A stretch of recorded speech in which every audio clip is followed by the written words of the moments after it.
сәлеметсіздер ме? Сіздермен бүгін оп-оңай миксерсіз жасалатын шоколадты пирогтың рецептісімен бөліскім келеді. Ең алдын ала біздер ұнымызды илеп аламыз.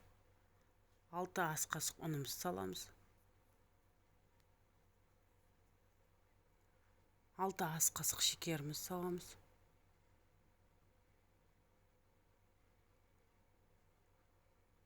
Үш қасық какаомызды саламыз, ас қасық. 1 шай қасық разрыхлителімізді салып аламыз, толтырмай. Үстіне 2 жұмыртқамызды жарып жібереміз да.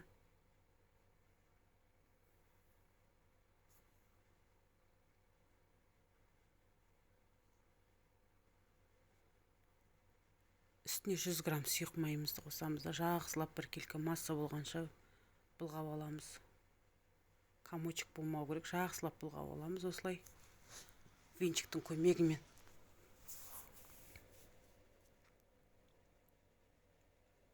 Үстіне 100 грамм ыстық суымызды құямыз. Осындай бізде масса болу керек.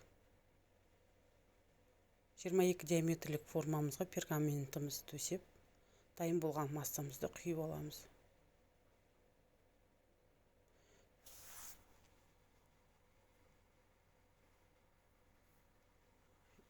Жүз 70-180 градуста 25-30 минутта пісіріп аламыз пирогымызды. Әркімнің пеші арғылай қарап тұрып пісіріп алыңыздар.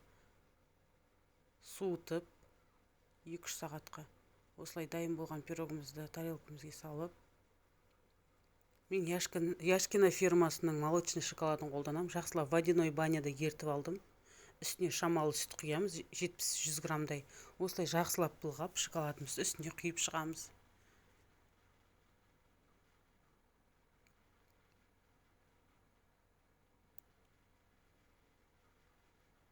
Бетін өз қалауыңызша әрлеуіңізге болады. Мен осындай дробленый арахис деген алдым кондитерлік дүкенде. Әркімнің өз қалауы, салмасаңыз да болады.